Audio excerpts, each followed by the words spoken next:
નારદ પુરાણની કથાને આગળ વધારીએ. ભાગ 43. કોઈ સંક્રાંતિ પછી સૂર્ય જેટલા અંશ ભોગવીને એ સંક્રાંતિની આગળ અયન સંક્રાંતિ કરે તેટલા સમય સુધી સંક્રાંતિ કે ગ્રહણનું જે નક્ષત્ર હોય તે તથા તેની આગળ પાછળના બંને નક્ષત્રો ઉપનયન અને વિવાહ વગેરે શુભ કાર્યોમાં અશુભ હોય છે. સંક્રાંતિ કે ગ્રહણ જનિત અનિષ્ટ ફળો દોષોની શાંતિ માટે તલની ઢગલી પર 3 ત્રિશૂળવાળું ત્રિકોણ ચક્ર બનાવવું અને તેના પર યથાશક્તિ સુવર્ણ મૂકીને બ્રાહ્મણોને દાન આપવું. ગ્રહ ગોચર. તારાના બળથી ચંદ્રમાં બળી જાય છે અને ચંદ્રમાં બળી થતાં સૂર્ય બળી થઈ જાય છે તથા સંક્રમણકારી સૂર્ય બળી થવાથી બીજા બધા ગ્રહો પણ બળી સમજવામાં આવે છે. મુનીશ્વર પોતાની જન્મરાશિઓ 3, 11, 10, 6 સ્થાનમાં સૂર્ય શુભ હોય છે, પરંતુ જો ક્રમાનુસાર જન્મરાશિ 9, 5, 4 તથા 12મા સ્થાનમાં સ્થિત શનિ સિવાયના અન્ય ગ્રહોથી એ વિધ ન હોય ત્યારે જે શુભ હોય છે. એ જ રીતે ચંદ્રમાં જન્મ રાશિથી 7, 6, 11, 1, 10 તથા 3માં શુભ હોય છે. જો ક્રમાનુસાર 2, 12, 8, 5, 4 અને 9માં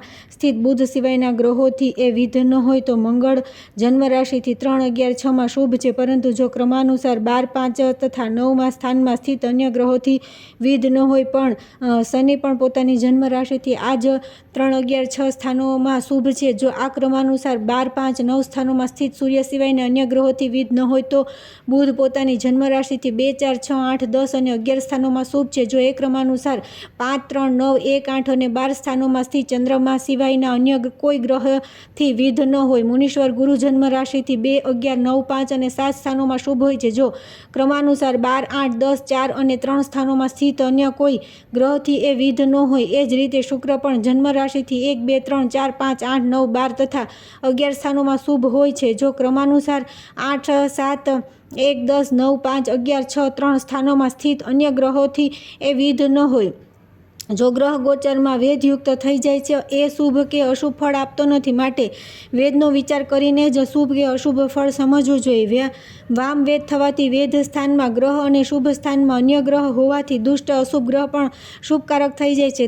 દુષ્ટ ગ્રહ પણ શુભ ગ્રહથી દ્રષ્ટ હોય તો શુભકારક થઈ જાય છે તથા શુભપ્રદ ગ્રહ પણ પાપ ગ્રહથી દ્રષ્ટ હોય તો અનિષ્ટ ફળ આપે છે. શુભ અને પાપ બંને ગ્રહો જો પોતાના શત્રુ વડે જોવામાં આવતા હોય અથવા નીચ રાશિમાં કે પોતાના શત્રુની રાશિમાં હોય તો નિષ્ફળ થઈ જાય છે. એ જ રીતે જે ગ્રહ અસ્ત હોય એ પણ પોતાના શુભ કે અશુભ ફળને નથી આપતો. ગ્રહ જો દુષ્ટ સ્થાનમાં હોય તો પ્રયત્નપૂર્વક એની શાંતિ કરી લેવી જોઈએ. હાનિ અને લાભ ગ્રહોને જ આધીન છે, માટે ગ્રહોની ખાસ પ્રયત્નપૂર્વક પૂજા કરવી જોઈએ. સૂર્ય વગેરે 9 ગ્રહોની તુષ્ટિ માટે ક્રમાનુસાર મણિ, પદ્મરાગ, માણેક, મુક્તા, મોતી, વિદ્રુમ, પરવાળું, મરકત, પન્ના, પુષ્પરાગ, પોખરાજ, વજ્ર, હીરો, નીલમ, ગોમેદ, રત્ન અને વૈદુર્ય ધારણ કરવા જોઈએ.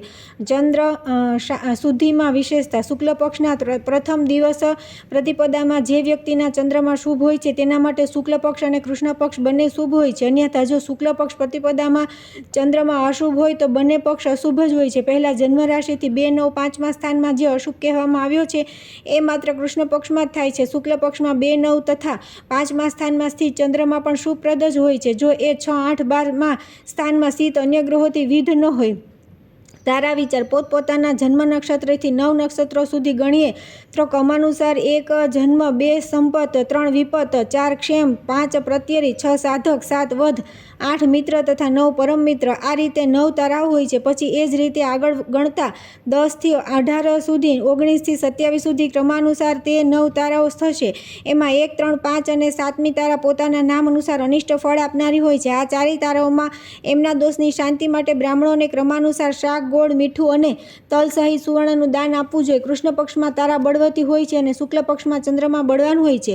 ચંદ્રમાની અવસ્થા. દરેક રાશિમાં ચંદ્રમાની 12 અવસ્થાઓ હોય છે જે યાત્રા તથા વિવાહ વગેરે શુભ કાર્યોમાં પોતાના નામ જેવું ફળ આપે છે. અવસ્થાનું જ્ઞાન. અભિષ્ટ દિવસે વીતેલી નક્ષત્ર સંખ્યાને 60 થી ગુણીને એમાં હાલના નક્ષત્રની ભુક્ત ઘટીને ઉમેરી દેવી.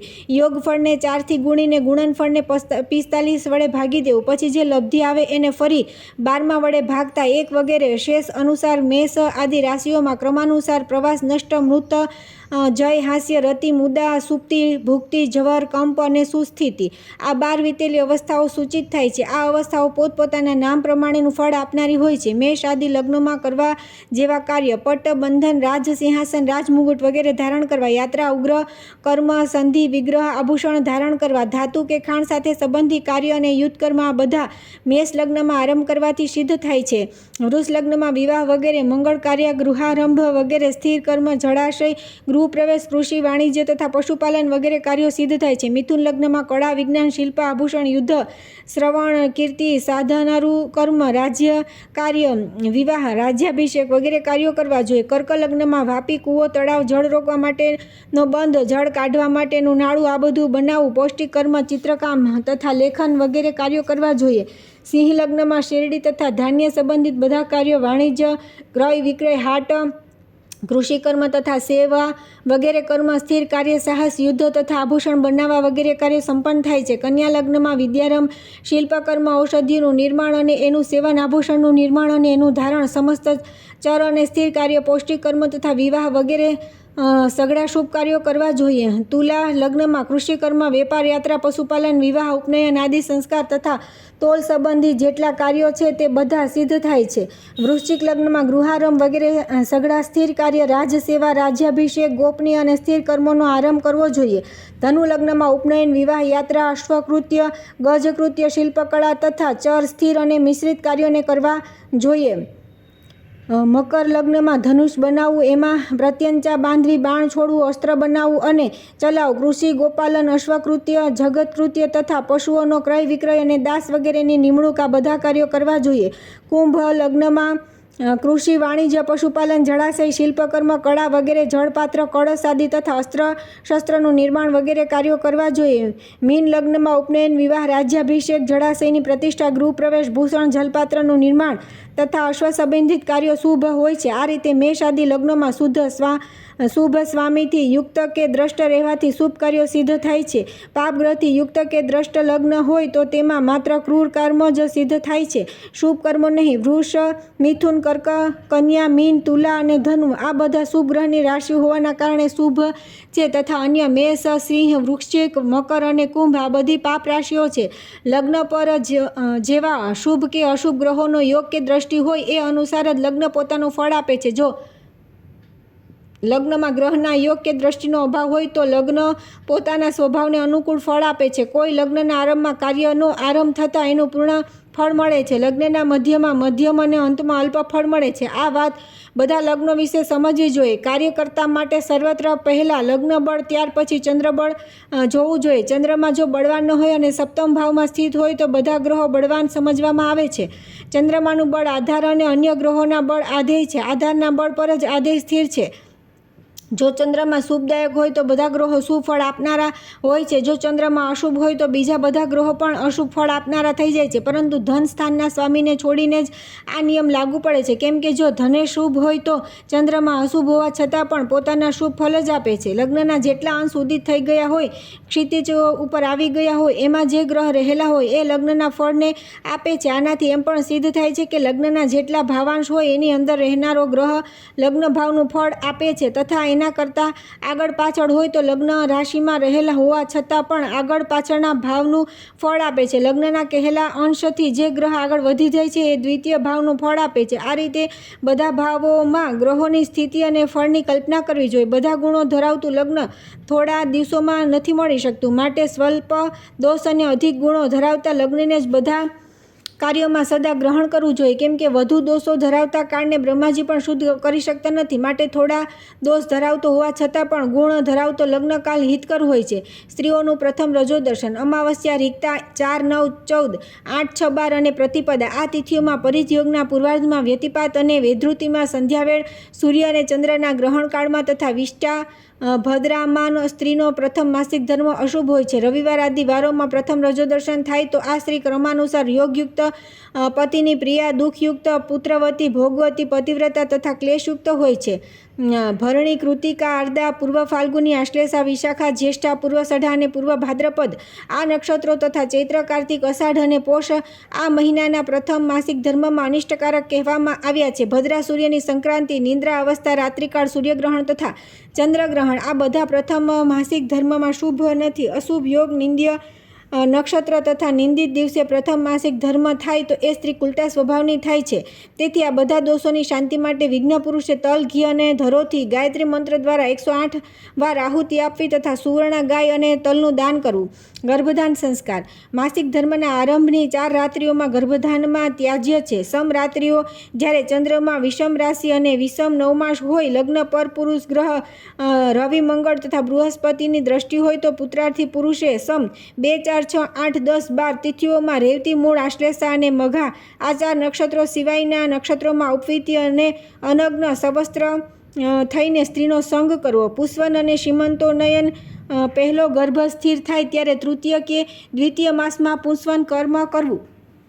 એ જ રીતે 4, 6 કે 8 માસમાં એ માસના સ્વામી જ્યારે બળવાન હોય ત્યારે સ્ત્રી પુરુષ બંનેને ચંદ્રમા અને તારાનું બળ પ્રાપ્ત થાય છે ત્યારે સીમંત કર્મ કરવું જોઈએ. રિક્તા તિથિ અને પર્વ સિવાયની અન્ય તિથિઓમાં જ આ સીમંત કર્મ કરવાની વિધિ છે. મંગળ, બૃહસ્પતિ તથા રવિવારે તીક્ષ અને મિશ્ર શ્રંગક નક્ષત્રો સિવાયના નક્ષત્રોમાં જ્યારે ચંદ્રમાં વિષમ રાશિ અને વિષમ રાશિના નવમાંશમાં હોય, લગ્નથી અષ્ટમ સ્થાન શુદ્ધ ગ્રહ વર્જિત હોય, સ્ત્રી પુરુષના જન્મ લગ્નથી અષ્ટમ રાશિ લગ્ન ન હોય તથા લગ્નમાં શુભ ગ્રહનો યોગ અને દ્રષ્ટિ હોય, પાપ ગ્રહની દ્રષ્ટિ ન હોય અને શુભ ગ્રહો લગ્નથી 5, 1, 4, 7, 9, 10માં તથા પાપ ગ્રહો 6, 11 અને 3માં હોય તથા ચંદ્રમાં 12, 8 અને લગ્નથી અન્ય સ્થાનોમાં હોય તો કહેલા બંને કર્મ પુંસવન અને સીમંતોનયન કરવા જોઈએ.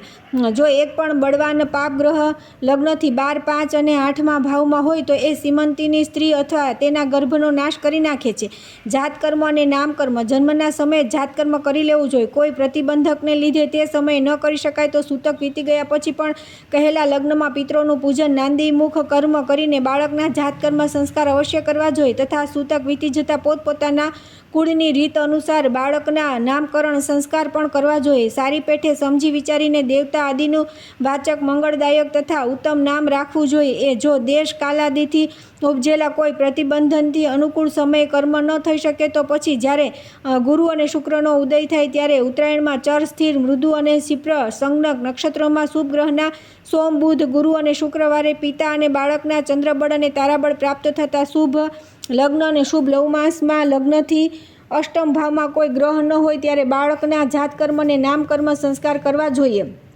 અન્નપ્રાશન. દીકરાઓનું જન્મથી 6 કે 8મા માસમાં અને દીકરીઓનું જન્મથી 5મા કે 7મા માસમાં અન્નપ્રાશન કર્મ શુભ હોય છે, પરંતુ રિક્તા 4, 9, 14 તિતિક્ષેય નંદા 1, 6, 11, 12, 8 તિથિઓ સિવાયની તિથિઓના શુભ દિવસે ચર, સ્થિર, મૃદુ અને શિપ્ર સંજ્ઞક નક્ષત્રમાં લગ્નથી અષ્ટમ અને દસમ સ્થાન શુદ્ધ ગ્રહ રહિત થતાં શુભ નવમાંશયુક્ત શુભ રાશિ લગ્નમાં લગ્ન પર શુભ ગ્રહનો યોગ કે દ્રષ્ટિ હોતા જ્યારે પાપ ગ્રહ લગ્નથી 3, 6, 11માં ભાવમાં અને શુભ ગ્રહો 1, 4, 7, 10, 5, 9માં ભાવમાં હોય તથા ચંદ્રમાં 12, 6, 8 સ્થાન કરતાં જુદા સ્થાનમાં હોય તો પૂર્વગ્રહણના સમયે દીકરાઓનું અન્નપ્રાશન કર્મ શુભ હોય છે. ચૂડાકરણ. દીકરાઓના જન્મ સમયથી 3જા કે 5મા વર્ષમાં અથવા પોતાના કુળના આચાર વ્યવહાર અનુસાર અન્ય વર્ષ કે માસમાં પણ ઉત્તરાયણમાં જ્યારે ગુરુ અને શુક્ર ઉદિત હોય, અસ્ત ન હોય, પર્વ તથા રિક્તા કરતાં જુદી તિથિઓમાં શુક્રવારે, ગુરુવારે, સોમવારે, અશ્વિની, પુનર્વસુ, પુષ્ય, મૃગશિરા, જ્યેષ્ઠા, રેવતી, હસ્ત, ચિત્રા, સ્વાતિ, શ્રવણ, ધનિષ્ઠા અને શતભિષા આ બધા નક્ષત્રોમાં પોતપોતાના ગુહ્યસૂત્રમાં જણાવેલી વિધિ અનુસાર ચૂડાકરણ કર્મ કરવું જોઈએ. રાજાઓના પટબંધન, દીકરાઓનું ચૂડાકરણ, અન્નપ્રાશન અને ઉપનયન જન્મ નક્ષત્ર પ્રશસ્ત ઉત્તમ હોય છે. અન્ય કર્મોમાં જન્મ નક્ષત્ર અશુભ કહેવામાં આવ્યું છે. લગ્નથી અષ્ટમ સ્થાન શુદ્ધ હોય છે. શુભ રાશિનું લગ્ન હોય એમાં શુભ ગ્રહનો નવમાસ હોય તથા જન્મ રાશિ કે શુભ લગ્નથી અષ્ટમ રાશિ લગ્ન ન હોય. ચંદ્રમાં લગ્નથી 6, 8, 12માં સ્થાનોથી જુદા સ્થાનોમાં હોય. શુભ ગ્રહ 2, 5, 9, 1, 4, 7, 10માં ભાવમાં હોય તથા પાપ ગ્રહ 3, 6, 11માં ભાવમાં હોય તો ચૂડાકરણ કર્મ પ્રશસ્ત હોય છે. સામાન્ય ક્ષોર કર્મ. તેલ લગાવીને તથા પ્રાતઃકાળ અને સાયંકાળના સંધ્યા સમયે ક્ષોર કર્મ ન કરાવવું જોઈએ. એ જ રીતે મંગળવારે તથા રાત્રે પણ ક્ષોર કર્મનો નિષેધ છે. દિવસે પણ ભોજન પછી ક્ષોર કર્મ ન કરાવવું જોઈએ. યુદ્ધના પ્રયાણ વખતે પણ ક્ષોર કર્મ કરાવવું વર્જિત છે. પથારી પર બેસીને અથવા તો ચંદન વગેરે લગાડીને ક્ષોર કર્મ ન કરાવવું જોઈએ. જે દિવસે ક્યાંક જવાનું હોય એ દિવસે પણ ક્ષોર કર્મ ન કરાવવું તથા ક્ષોર કર્મ કરાવ્યા પછી એનાથી 9મા દિવસે પણ ક્ષોર કર્મ ન કરાવવું. રાજાઓ માટે ક્ષોર કર્મ કરાવ્યા પછી એનાથી 5મા દિવસે ક્ષોરકર્મ કરાવવાનું વિધાન છે. ચૂડાકરણમાં જે નક્ષત્ર વાર વગેરે કહેવામાં આવ્યા એ જ નક્ષત્રો અને વાર વગેરેમાં અથવા કદી ક્ષોરકર્મમાં વિહિત નક્ષત્ર અને વારના ઉદય મુહૂર્ત અને ક્ષણમાં ક્ષોરકર્મ કરાવવું શુભ હોય છે.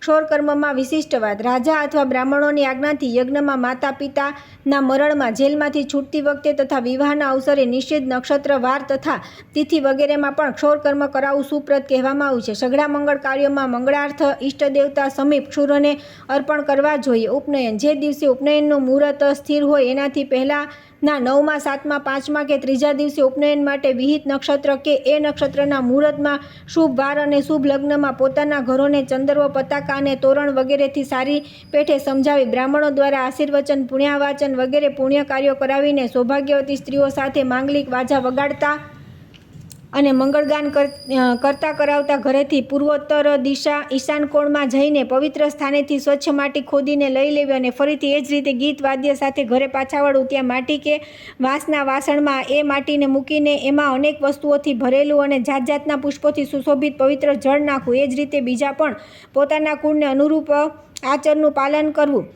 ગર્ભાધાન અથવા જન્મથી 8મા વર્ષે બ્રાહ્મણના દીકરાઓનું, 11મા વર્ષમાં ક્ષત્રિયના દીકરાઓનું અને 12મા વર્ષમાં વૈશ્યના દીકરાઓનું મોજી બંધન યજ્ઞોપવિત સંસ્કાર થવું જોઈએ. જન્મથી 5મા વર્ષમાં યજ્ઞોપવિત સંસ્કાર કરવાથી બાળક વેદ શાસ્ત્રનો વિશારદ તથા શ્રી સંપન્ન થાય છે. તેથી એમાં બ્રાહ્મણના દીકરાના ઉપનયન સંસ્કાર કરવા જોઈએ. શુક્ર અને બૃહસ્પતિ નિર્બળ હોય તો પણ એ બંને ગ્રહો બાળક માટે શુભદાયક થાય છે. તેથી શાસ્ત્રોક્ત વર્ષમાં ઉપનયન સંસ્કાર અવશ્ય કરવા જોઈએ. શાસ્ત્રે જે વર્ષમાં ઉપનયનની આજ્ઞા નથી આપી એમાં એ સંસ્કાર ન કરવા જોઈએ. ગુરુ, શુક્ર તથા પોતાના વેદની શાખાના સ્વામી આ બધા દ્રશ્ય હોય, અસ્ત ન થયો હોય તો ઉત્તરાયણમાં ઉપનયન સંસ્કાર કરવા યોગ્ય છે. બૃહસ્પતિ, શુક્ર, મંગળ અને બુધ આ બધા ક્રમાનુસાર ઋગ્વેદ, યજુર્વેદ, સામવેદ અને અથર્વવેદના અધિપતિ છે. શરદ, ગ્રીષ્મ અને વસંત આ 3 વ્યુત્ક્રમથી વ્યતિક્રમ દ્વિજાતિઓના ઉપનયનનો મુખ્ય કાળ છે. અર્થાત શરદ ઋતુ વૈશ્યોના, ગ્રીષ્મ ક્ષત્રિયો અને વસંત બ્રાહ્મણોના ઉપનયનનો મુખ્ય કાળ છે. માઘ વગેરે 5 મહિનાઓમાં એ બધા માટે ઉપનયનનો સામાન્ય કાળ છે.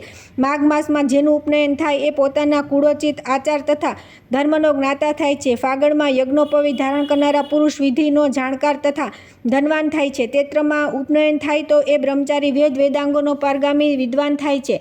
વૈશાખ માસમાં જેનું ઉપનયન થાય એ ધનવાન તથા વેદશાસ્ત્ર અને વિવિધ વિદ્યાઓમાં નિપુણ થાય છે. તથા જ્યેષ્ઠમાં યજ્ઞોપવિત લેવાવાળા દ્વિજ વિધિજ્ઞો શ્રેષ્ઠ અને બળવાન થાય છે. શુક્લ પક્ષમાં દ્વિતીય, પંચમી, ત્રયોદશી, દસમી અને સપ્તમી તિથિ યજ્ઞોપવિત સંસ્કાર માટે સ્વીકાર્ય છે. એકાદશી, ષષ્ઠી અને દ્વાદશી આ તિથિઓ વધુ શ્રેષ્ઠ છે. બાકીની તિથિઓને મધ્યમ માનવામાં આવે છે. કૃષ્ણ પક્ષમાં દ્વિતીય, તૃતીય અને પંચમ સ્વીકાર્ય છે.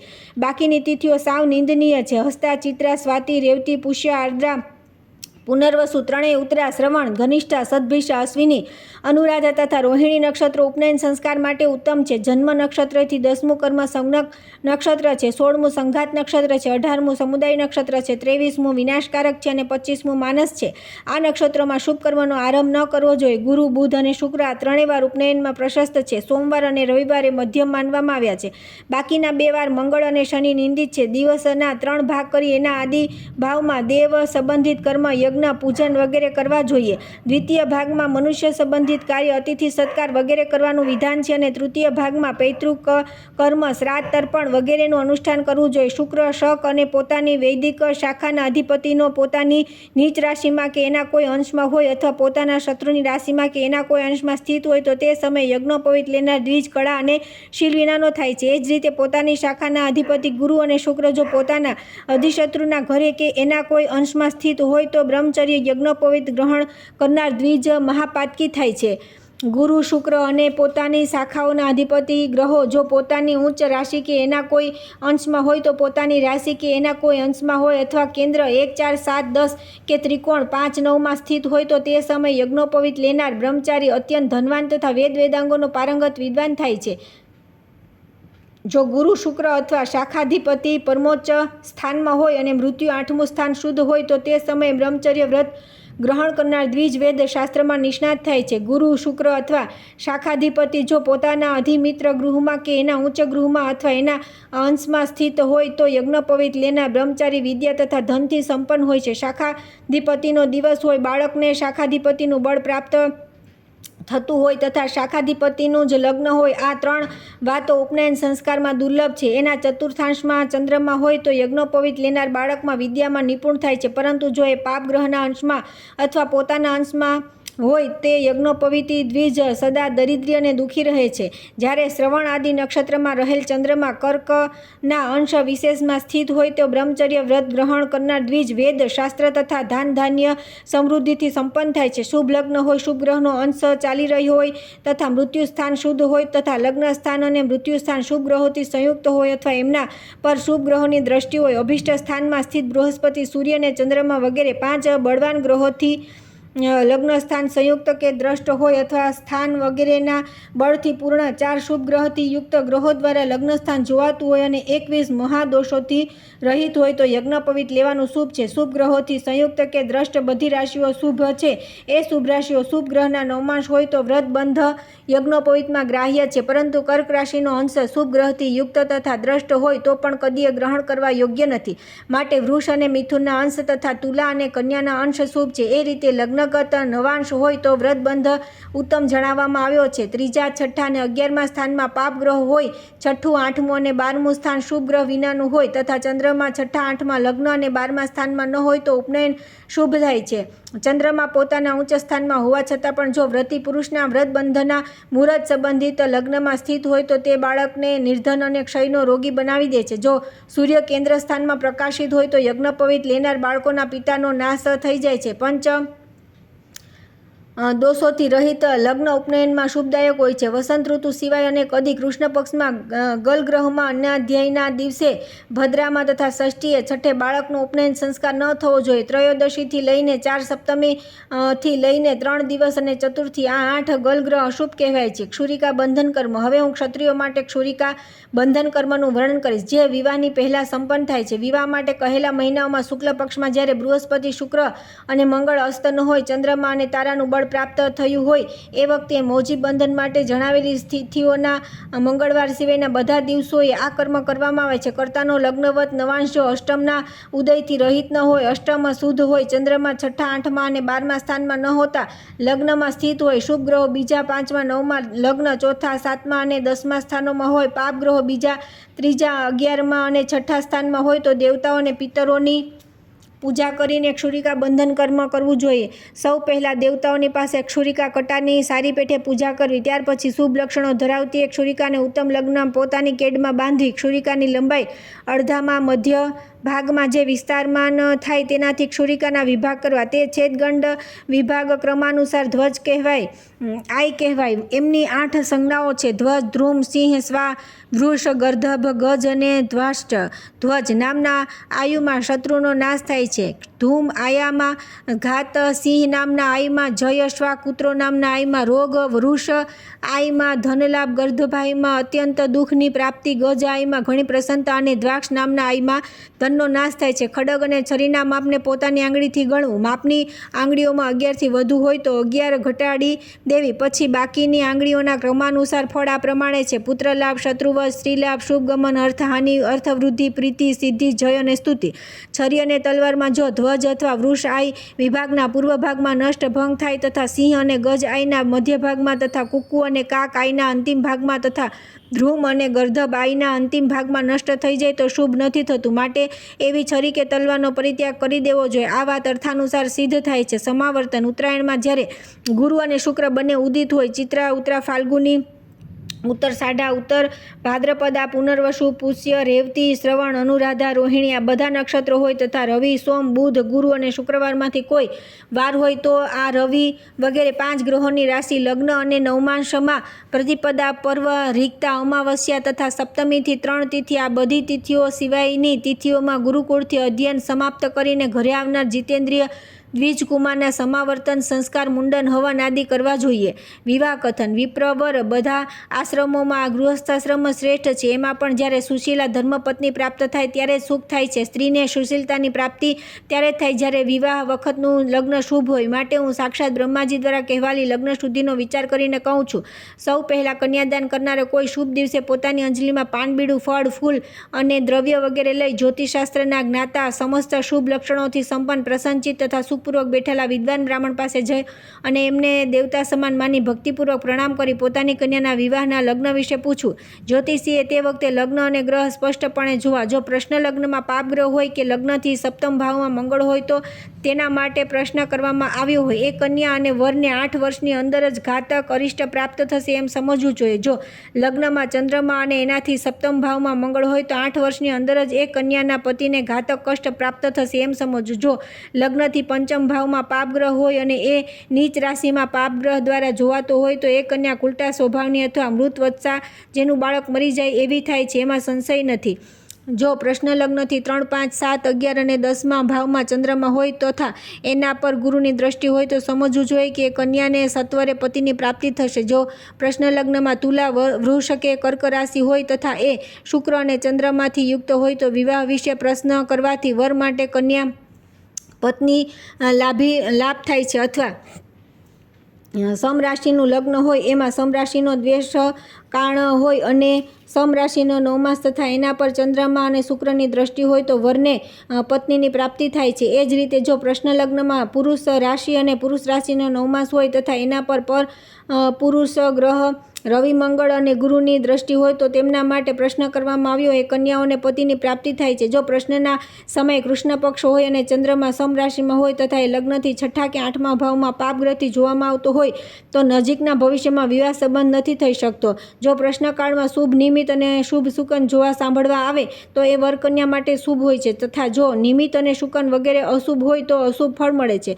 કન્યાવરણ પંચાંગ તિથિ, વાર, નક્ષત્ર, યોગ, કરણથી શુદ્ધ દિવસે જો વર અને કન્યા બંનેના ચંદ્રબળ અને તારાબળ પ્રાપ્ત થાય તો વિવાહ માટે વિહિત નક્ષત્ર કે એના મુહૂર્તમાં વરે પોતાના કુળના શ્રેષ્ઠ જનો સાથે ગીત વાદ્યના ધ્વનિ અને બ્રાહ્મણોના આશીર્વચન, શાંતિ મંત્ર પાઠ વગેરેથી યુક્ત થઈ વિવિધ આભૂષણો, શુભ વસ્ત્રો, ફળ, ફૂલ, પાનબીડું, અક્ષવ્રત, ચંદન અને સુગંધ આદિ લઈને કન્યાના ઘરે જવું અને વિનીત ભાવે કન્યાનું વરણ કરવું. કન્યાનું વરણ વરના મોટા ભાઈ અથવા વડીલોએ કરાવવું જોઈએ. ત્યાર પછી કન્યાના પિતાએ પ્રસન્નચિત્ત થઈને અભિષ્ટ વરને કન્યાનું દાન કરવું. કન્યાના પિતાએ પોતાની કન્યા કરતાં શ્રેષ્ઠ કુળ, શીલ, વય, રૂપ, ધન અને વિદ્યાથી યુક્ત વરને વર કરતાં વયમાં નાની રૂપવતી પોતાની કન્યા આપવી. કન્યાદાન કરતાં પહેલાં સર્વગુણોની આશ્રયભૂત 3 લોકમાં સૌથી વધુ સુંદર, દિવ્ય ગંધ, માળા અને વસ્ત્રથી સુશોભિત, સર્વ શુભ લક્ષણોથી યુક્ત તથા સર્વ આભૂષણોથી શણગારાયેલી, અણમોલ મણિમાળાઓથી 10 દિશાઓને પ્રકાશિત કરતી, હજારો દિવ્ય સખીઓએ સેવેલી, સર્વગુણ સંપન્ના શચી ઇન્દ્રાણી દેવીની પૂજા કરી એમને પ્રાર્થના કરવી કે હે દેવી, હે ઇન્દ્રાણી, હે દેવેન્દ્ર પ્રિય ભામિની, આપને મારા નમસ્કાર છે. દેવી, આ વિવાહમાં આપ સૌભાગ્ય, આરોગ્ય અને પુત્ર પ્રદાન કરો. આ રીતે પ્રાર્થના કરી પૂજા પછી વિધાન સાથે ઉપર કહેલા ગુણ ધરાવતા વર માટે પોતાની કુંવારી કન્યાનું દાન કરવું.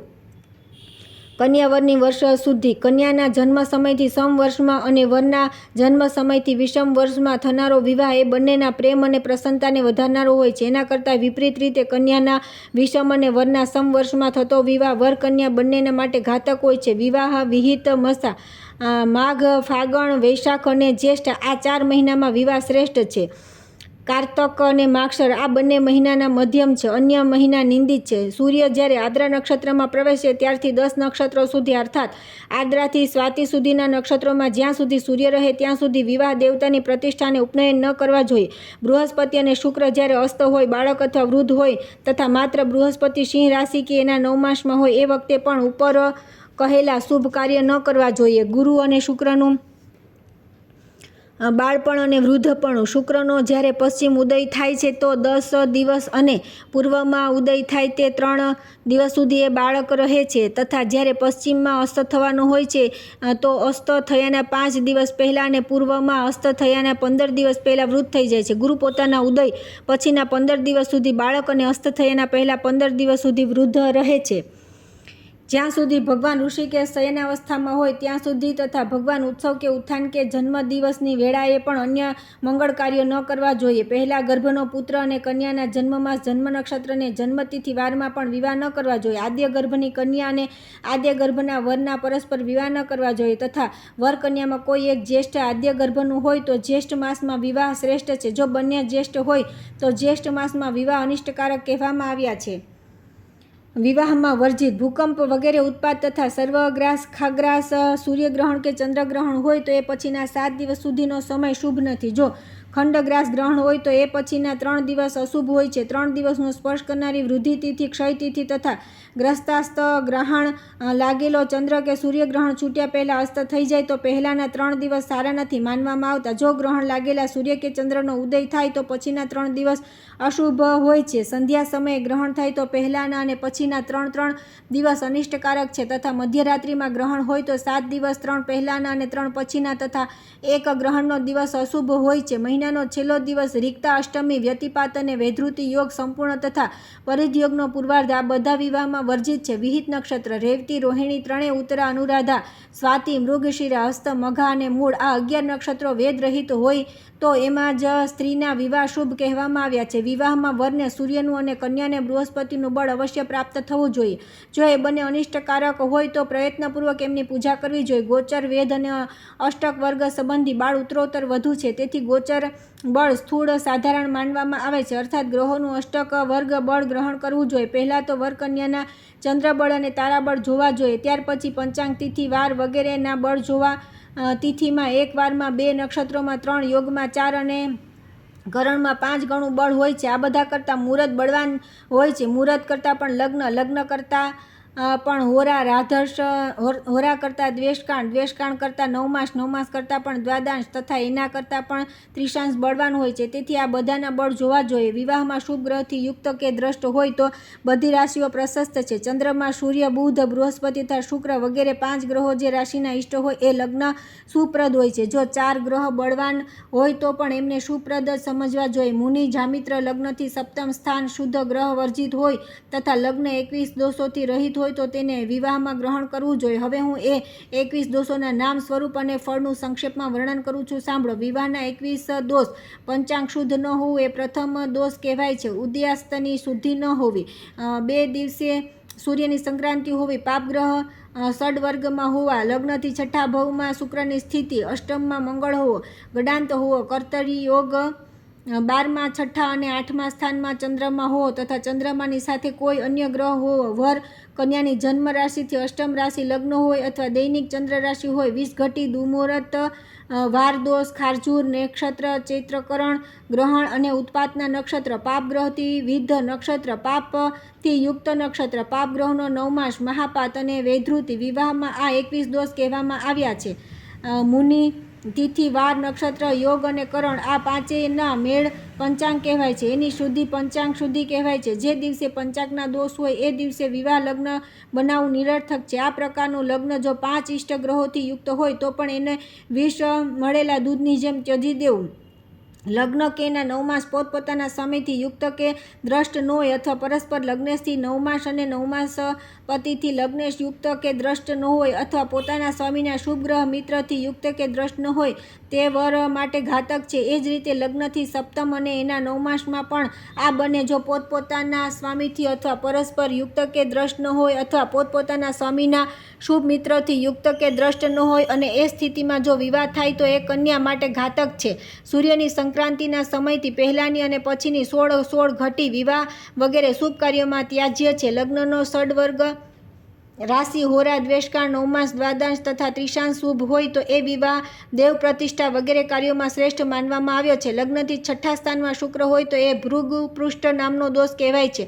ઉચ્ચસ્થ અને શુભ ગ્રહથી યુક્ત હોવા છતાં પણ એ લગ્નને સદા ત્યજી દેવું જોઈએ. લગ્નથી અષ્ટમ સ્થાનમાં મંગળ હોય તો એ ભૌમ મહાદોષ કહેવાય છે. જો મંગળ ઊંચનો હોય અને 3 શુભ ગ્રહ લગ્નમાં હોય તો એ લગ્નનો ત્યાગ ન કરવો જોઈએ, અર્થાત એવી સ્થિતિમાં અષ્ટમ મંગળનો દોષ નષ્ટ થઈ જાય છે. ગડાંત દોષ. પૂર્ણા 5, 10, 15 તિથિઓના અંત અને નંદા 1, 6, 11 તિથિઓની આદિની સંધિમાં 2 ઘટી તિથિંડા દોષ કહેવાય છે, જે જન્મ, યાત્રા, ઉપનયન અને વિવાહ આદિ શુભ કાર્યોમાં ઘાતક કહેવાયો છે. કર્ક લગ્નમાં અંત અને સિંહ લગ્નના આદિની સંધિમાં, વૃશ્ચિક અને ધનુની સંધિમાં તથા મીન અને મેષ લગ્નની સંધિમાં અડધી ઘટી લગ્ન ગંડાત કહેવાય છે. એ પણ ઘાતક હોય છે. આ શ્લેષાના અંતનો ચતુર્થ ચરણ અને મઘાનો પ્રથમ ચરણ તથા જ્યેષ્ઠાના અંતની 16 ઘટી અને મૂળનું પ્રથમ ચરણ તથા રેવતી નક્ષત્રના અંતની 11 ઘટી અને અશ્વિનીનું પ્રથમ ચરણ, આ રીતે આ 2 નક્ષત્રોની સંધિનો કાળ નક્ષત્ર ગંડાંત કહેવાય છે. આ ત્રણેય પ્રકારના ગંડાંતમાં મહાક્રૂર હોય છે. કર્તરી દોષ. લગ્નથી 12મા સ્થાનમાં માર્ગી અને દ્વિતીય સ્થાનમાં વક્રી બંને પાપગ્રહ હોય તો લગ્નમાં આગળ પાછળ બંને બાજુથી જવાના કારણે કર્તરી દોષ કહેવાય છે. એમાં વિવાહ થવાથી આ કર્તરી દોષ વરકન્યા બંનેના ગળા પર છરી ચલાવનારો એમનો અનિષ્ટ કરનાર હોય છે. આવા કર્તરી દોષથી યુક્ત લગ્નનો પરિત્યાગ કરી દેવો જોઈએ. લગ્ન દોષ: જો લગ્નથી 6ઠા 8મા અને 12મા સ્થાનમાં ચંદ્રમાં હોય તો એ લગ્ન દોષ કહેવાય છે. આવું લગ્ન શુભ ગ્રહો તથા અન્ય સઘળા ગુણોથી યુક્ત હોવા છતાં પણ દોષયુક્ત હોય છે. એ લગ્ન બૃહસ્પતિ અને શુક્રથી યુક્ત હોય તથા ચંદ્રમાં ઊંચ નીચ કે મિત્ર કે શત્રુની રાશિમાં ક્યાંય પણ હોય તો પણ પ્રયત્નપૂર્વક ત્યજી દેવા યોગ્ય છે, કેમ કે એ બધા ગુણો ધરાવતું હોવા છતાં પણ વરકન્યાને માટે ઘાતક કહેવાયું છે. સંગ્રહ દોષ: ચંદ્રમાં જો કોઈ ગ્રહથી યુક્ત હોય તો સંગ્રહ નામનો દોષ થાય છે. આ દોષમાં પણ વિવાહ ન કરવો જોઈએ. ચંદ્રમાં જો સૂર્ય સાથે જોડાયેલો હોય તો દરિદ્રતા, મંગળ સાથે જોડાયેલ હોય તો ઘાત અથવા રોગ, બુધ સાથે જોડાયેલ હોય તો અન્ય પત્યના સંતાન હાનિ, ગુરુ સાથે જોડાયેલ હોય તો દૌર્ભાગ્ય, શુક્ર સાથે જોડાયેલ હોય તો પતિ પત્નીમાં શત્રુતા, શનિ સાથે જોડાયેલ હોય તો